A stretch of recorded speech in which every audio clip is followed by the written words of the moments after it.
2 பேருமே வீட்ல இருக்காங்க. "இங்க பாரு மீனா, நான் வந்து உனக்கு தேவையான எல்லா பொருளும் வாங்கியாந்து வைக்கிறேன். சரியா? எல்லாமே கொஞ்சம் கொஞ்சமா நம்ம மாத்திக்கலாம்." அப்படின்னு செந்தில் சொல்றாரு. "சரிங்க. நீங்க எல்லாம் வாங்கி வச்சா நானும் சமையல் பண்றேன்." அப்படின்னு மீனா சொல்லிட்டு இருக்காங்க. அதுக்குள்ள அவங்க அம்மா, அப்பா 2 பேருமே வராங்க. வந்த உடனே, "வாங்க, வாங்க. உள்ள வாங்க." அப்படின்னு சொல்லிட்டு மீனா கூப்பிட்டு உட்கார வைக்கிறாங்க. "எங்க மாப்பிள்ளைய காணோம். அவரு இப்பதான் ஆஃபீஸ்க்கு போனாரு. அவர் வரத்துக்கு லேட் ஆகும்." அப்படின்னு மீனா சொல்றாங்க. "ஆமா, என்னடி இது எல்லாமே காலியா கிடக்கு. ஒரு சமையல் பண்றியா இல்லையா?" அப்படின்னு அவங்க அம்மா கேட்கறாங்க. "என்ன எங்க அம்மா பண்ண சொல்ற? நான் போயிட்டு வந்தாலே டயர்ட் ஆயிடுது. எதுவுமே இல்ல. என்னால எதுவுமே பண்ண முடியல." அப்படின்னு மீனா சொல்றாங்க. ஆமா, என்னம்மா இது டிவி ரொம்ப சின்னதா இருக்கு அப்படின்னு அவங்க அப்பா கேட்குறாரு. நாங்க எப்படியா இருந்தாலும் அத்தை வீட்டுக்கு போக போறோம். அங்க பெரிய டிவி இருக்கு அப்படின்னு மீனா சொல்றாங்க. ஆமா, நீ எப்பவுமே உங்க மாமியார் வீட்டுக்கு போறத பத்தி மட்டும் தான் பேசுவியா? ஏன் தனியா இருந்தா நிம்மதியா இருக்கணும்னு உனக்கு தோணவே தோணாதா? அப்படின்னு உங்க அப்பா கேட்குறாரு. அப்பா, எனக்கு அங்க தான் ரொம்ப பிடிச்சிருக்கு அப்படின்னு மீனா சொல்றாங்க. "நீ திருந்தவே மாட்ட. இங்க பாருடி, இங்க இருக்க எல்லா பொருளும் நான் வாங்கி தரேன். சரியா?" அப்படின்னு சொல்லிட்டு அவங்க அப்பா கிட்ட சொல்றாங்க.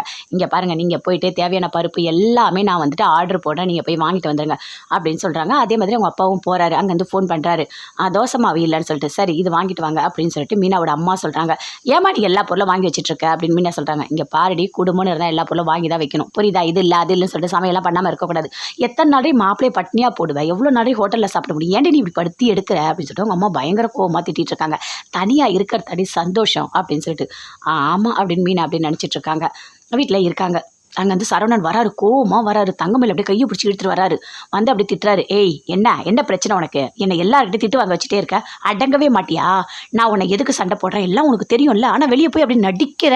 அப்படின்னு சரவணன் அப்படியே திட்டுறாரு தங்கமயில. "என்னங்க என்னங்க பேசிட்டு இருக்கீங்க?" அப்படின்னு சொல்லிட்டு அப்படியே கதவு திறந்து வெளியே ஓடுறாங்க. ஓடி போனோனே அங்க எல்லாருமே இருக்காங்க. கோமதி கேட்குறாங்க. "டேய், என்னடா சவுண்டு? என்னடா பண்ணிட்டு இருக்க?" அப்படின்னு சொல்லிட்டு. அப்படியே தங்கமயில அழறாங்க. தேம்பி தேம்பி அழறாங்க. "இல்ல, இவரு என் கூட சண்டை போடுறதுக்குன்னே வந்திருக்காரு." அப்படின்னு சொல்லிட்டு. "டேய், நீ என் பையனா இருக்க. எதுக்குடா இப்படி சண்டை போட்டுட்டு இருக்க? எனக்கு ஒண்ணுமே புரியவே இல்ல. ஆமா, இப்ப தானே கடைக்கு போனேன். கடையிலேருந்து வந்து சண்டை போடுறியா? ஏன்டா நீ இப்படி ஆயிட்ட? நீ நல்லவன் நினைச்சிட்டு இருந்த. நீ இப்படிலாம் பண்ணிட்டு இருக்க." அப்படின்னு சொல்லிட்டு கோமதி அப்படியே திட்டுறாங்க. "இங்க பாரும்மா, இவ பண்ற எதுவுமே உனக்கு தெரியாது." "ஆமா, என்னடா தெரியாது? போடா இங்கேருந்து." அப்படின்னு சொல்லிட்டு பயங்கர கோவமா பேசுறாங்க. "என்னதாம்மா பிரச்சனை? உங்க 2 பேருக்குள்ள என்னதான் பிரச்சனை? எதுவா இருந்தாலும் நீ சொல்லு." அப்படின்னு கோமதி கேட்குறாங்க. "அது ஒண்ணும் இல்ல அத்தை, வேற ஒரு பிரச்சனை. அதனால தான் அவரு என்ன இப்படி பண்றாரு." அப்படின்னு சொல்லிட்டு தங்கமயில் சொல்றாங்க. "சொல்லுமா." "இல்ல அத்தை, நான் இப்போதைக்கு சொல்லல." அப்படின்னு சொல்லிட்டு அங்கேருந்து அப்படியே தங்கமயில் போறாங்க. ரொம்ப ஒரு மாதிரி வருத்தமா போயிட்டு கோமதி உட்காந்து சமையல் ரூம்ல சாப்பிட்டுட்டு இருக்காங்க. அங்கேருந்து பாண்டியன் வராரு. வந்து பார்க்குறாரு. "என்னடி இது சமையல் ரூம்ல உட்காந்து சாப்பிட்டுட்டு இருக்க?" அப்படின்னு சொல்லிட்டு. "அதுவாங்க, ஒன்றும் இல்ல. எனக்கு கீழே உட்காந்து சாப்பிடணும் போல இருந்தது. அதான் நான் சாப்பிட்டுட்டு இருக்கேன்." அப்படின்னு சொல்றாங்க. "சரி, தேவையான குழம்பெல்லாம் எடுத்து வச்சுட்டு சாப்பிட வேண்டியதான் நிம்மதியா. பரவாயில்லங்க, நான் ஊத்திக்கிறேன்." அப்படின்னு சொல்லிட்டு சாப்பிட்டுட்டு இருக்காங்க. இந்த சரவணன் ஏன் தான் இப்படி பண்றானே தெரியலங்க. எனக்கு ரொம்ப கஷ்டமா இருக்கு.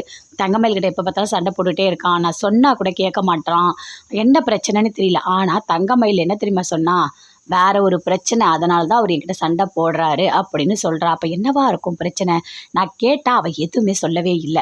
நான் மறுபடியும் தங்கமயில் கிட்ட பேசி பார்க்குறேன். அவங்களுக்குள்ள என்ன பிரச்சனை நான் கண்டுபிடிச்சு அத நம்ம சரி பண்ணணுங்க அப்படின்னு சொல்லிட்டு கோமதி சொல்றாங்க. "ஆமா கோமதி, நீ சொல்றது எல்லாமே கரெக்ட் தான். சரி பண்ணி தான் ஆகணும். வேற வழியே கிடையாது. நம்ம பசங்க தப்பு பண்ணா நாம தான் தட்டி கேட்கணும். வேற யார் கேட்க போறா?" அப்படின்னு சொல்லிட்டு பாண்டியன் சொல்றாரு. "சரிங்க, எப்படியாவது 2 பேரும் சேர்த்து வைக்கணும். அதான் ரொம்ப முக்கியம். குடும்பத்துல இவ்வளோ பெரிய பிரச்சனைலாம் வரக்கூடாதுங்க. அதுவும் புருஷன் பொண்டாட்டிக்குள்ள நாமெல்லாம் எப்படி வாழறோம்? பசங்க பார்க்க தானே செய்யுது. ஏங்க இப்படி இருக்காங்க?" அப்படின்னு சொல்லிட்டு கோமதி சொல்றாங்க. "அவன் என்னன்னு தெரியல. திடீர்னு அப்படி மாறி இருக்கான். சரி இரு, என்ன காரணம்னு கண்டுபிடிப்போம். கண்டுபிடிச்சுட்டு அவங்க 2 பேரும் நம்ம சேர்த்து வைப்போம்." அப்படின்னு சொல்லிட்டு பாண்டியர் சொல்றாரு. "சரி கோமதி, நீ சாப்பிட்டு நான் உடனே குழம்பு ஊத்தட்டுமா?" அப்படின்னு கேட்குறாரு. "பரவாயில்லங்க, நானே ஊத்திக்கிறேன். ஒண்ணும் பிரச்சனை இல்ல." அப்படின்னு சொல்லிட்டு கோமதி அங்க சமையல் ரூம்லயே உட்காந்து சாப்பிட்டுட்டு இருக்காங்க. பாண்டியன் அப்படி கூட இருந்து பேசிட்டு இருக்காரு.